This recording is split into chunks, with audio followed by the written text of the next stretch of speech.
Welcome to this explainer. Today, we're diving into the epic survival story of Robinson Crusoe. It's a classic tale, right? We've all heard about the resourceful castaway who totally tames a wild island. But the true history behind this literary masterpiece?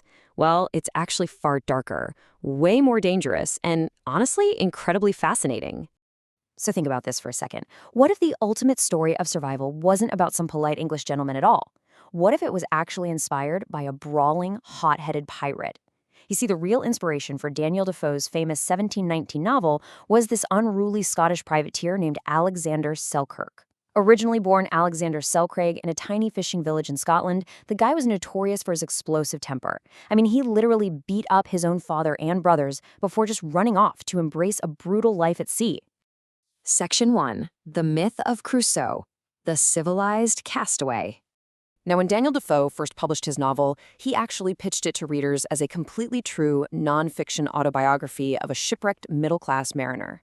In Defoe's fictionalized version, Robinson Crusoe spends an unbelievable 28 years completely isolated on what he calls the Island of Despair, somewhere near the coast of Venezuela. And to keep his sanity and track all those years slipping by, Crusoe meticulously carves marks into a large wooden cross. But what's truly fascinating here is just how, well, civilized Crusoe's survival actually was. He didn't just barely scrape by out there. No, he calmly replicated European society right on his deserted island. Before his wrecked ship completely broke apart, he systematically salvaged guns, tools, and all these crucial supplies. He built himself a fortified, fenced-in habitat. He even practiced agriculture, growing barley and rice. He raised a whole herd of domesticated goats, and of course, famously, he rescues a captive from cannibals, names him Friday, and converts him to Christianity. Defoe's Crusoe wasn't just surviving. He was the absolute master of his environment. Section 2. The Real-Life Pirate. Enter Alexander Selkirk. All right, let's pivot away from the fiction for a minute and step into the gritty reality. Let's contrast the myth with the actual man. On one hand, we have our fictional Robinson Crusoe, a polite, middle-class mariner, accidentally shipwrecked, remains thoroughly civilized, and spends nearly 3 decades isolated.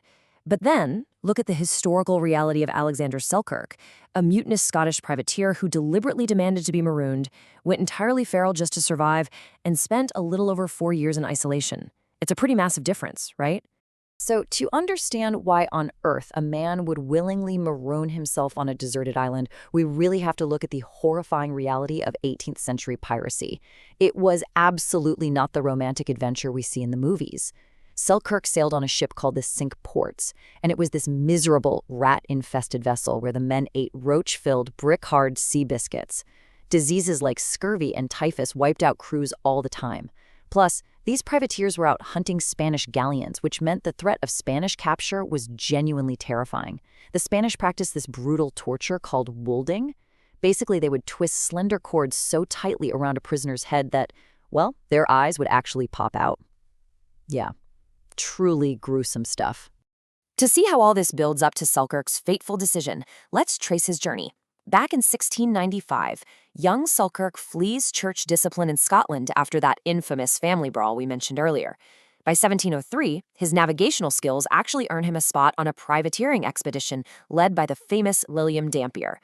But fast forward to September 1704, and his specific ship, the Cinque Ports, becomes deeply worm-eaten. It requires constant pumping just to stay afloat.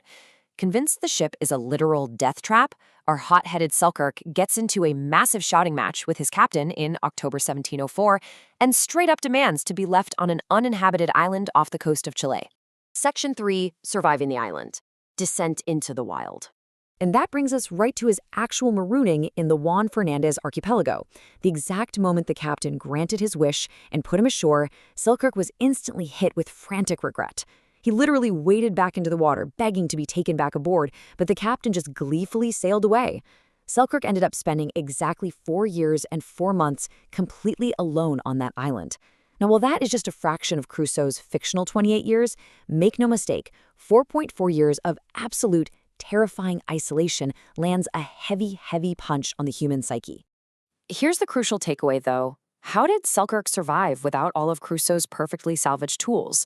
Well, he had to go entirely feral. He certainly didn't build a tidy little English farm. His survival tactics were intense. First off, He domesticated feral cats, but not for cuddles. He used them to fight off the hordes of rats that would literally bite his feet while he slept. To eat, he hunted massive 2-ton elephant seals and feral goats. Eventually, his clothes and shoes completely rotted away, so he started running barefoot through jagged volcanic rocks to chase down his prey. His feet developed these incredibly thick, leather-like calluses. And remember those horrific Spanish tortures we talked about? To avoid those, he frequently had to hide, trembling in the tops of trees, just to escape passing Spanish search parties. Finally, in 1709, an English privateering ship, captained by Woodes Rogers, drops anchor off the island.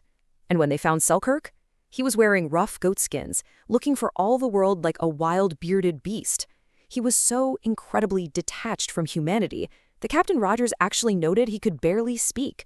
He was uttering his words in halves, having almost completely forgotten his own language. But, as a crazy twist that proved his navigational instincts were absolutely right, Selkirk learned that his old ship, the Cinque Ports, had indeed sunk shortly after he left it, drowning almost the entire crew. Section 4. Rewriting Reality. Defoe's Agenda. So, Selkirk eventually makes it back to Britain, and his wild story becomes the absolute talk of the town. But when Daniel Defoe got hold of the premise, he decided to completely rewrite reality. I mean, why did Defoe turn a feral, mutinous pirate into a polite, civilized farmer? Well, historians and literary critics point out that Defoe had a very specific agenda here. First, Defoe's Crusoe operates as a manifesto of economic individualism. In fact, economists today still use the Robinson Crusoe economy to illustrate basic theories of production and choice. The novel is also an allegory for the development of civilization itself. And, being a Puritan moralist, Defoe used the story as a guide to spiritual repentance. Finally, it serves as an expression of European colonial assimilation, which is perfectly captured by Crusoe just claiming dominion over the island and civilizing Friday. And this brilliant quote from the famous Irish novelist James Joyce really illustrates what Defoe was trying to achieve. Joyce wrote, "The whole Anglo-Saxon spirit in Crusoe, the manly independence, the unconscious cruelty, the persistence, the slow yet efficient intelligence." You see, Defoe completely erased the chaotic, muddy trauma of Alexander Selkirk to create this sanitized prototype of the idealized British colonist. Section 5. A lasting cultural legacy. The birth of a genre. Regardless of the massive changes Defoe made to the true story, the impact of his novel was totally unprecedented. It left a lasting cultural legacy. In fact, Defoe's book was so successful that it literally birthed an entirely new literary genre. It's called the Robinsonade. A Robinsonade is defined as a genre of survival fiction directly inspired by Robinson Crusoe, typically featuring a protagonist who is suddenly isolated from civilization and forced to rely entirely on their own ingenuity to survive. And this genre provided the very building blocks for so much of the pop culture we consume today. The core DNA of Defoe's novel is just everywhere. We see it in classic novels like The Swiss Family Robinson, which even flat-out borrowed Crusoe's name. We see it in blockbuster films like Castaway, starring Tom Hanks as a stranded FedEx employee, and we even see it in modern science fiction like The Martian, where an astronaut has to aggressively science his way to survival on a deserted planet. Every single one of these owes its existence to this one 1790 novel. It's wild. But as we wrap up this explainer, I really want to bring us back to the real man, Alexander Selkirk. After his rescue, he returned to England and actually received an enormous 800-pound share of pirate plunder. He spent his time drinking in pubs, telling his wild story to anyone who'd listen. But the English essayist Richard Steele interviewed him and noted this really deep melancholy about him. Steele recorded Selkirk saying, "I am now worth 800 pounds, but shall never be so happy as when I was not worth a farthing." Despite all his newfound wealth, Selkirk had fallen into a deep depression. He longed for the raw simplicity and the spiritual clarity that he found when he was entirely alone, just battling the elements. Which leaves us with this final, fascinating thought. As a culture, we clearly prefer Defoe's myth of the civilized survivor, the person who can neatly tame the wild and impose order on chaos. But Alexander Selkirk's true story pulls at something much deeper. What does our enduring fascination with the feral, terrifying reality of the castaway say about human nature? Perhaps, deep down, it speaks to our own secret desire to strip away all the overwhelming complexities of modern society and see who we really are when there's nothing left but survival.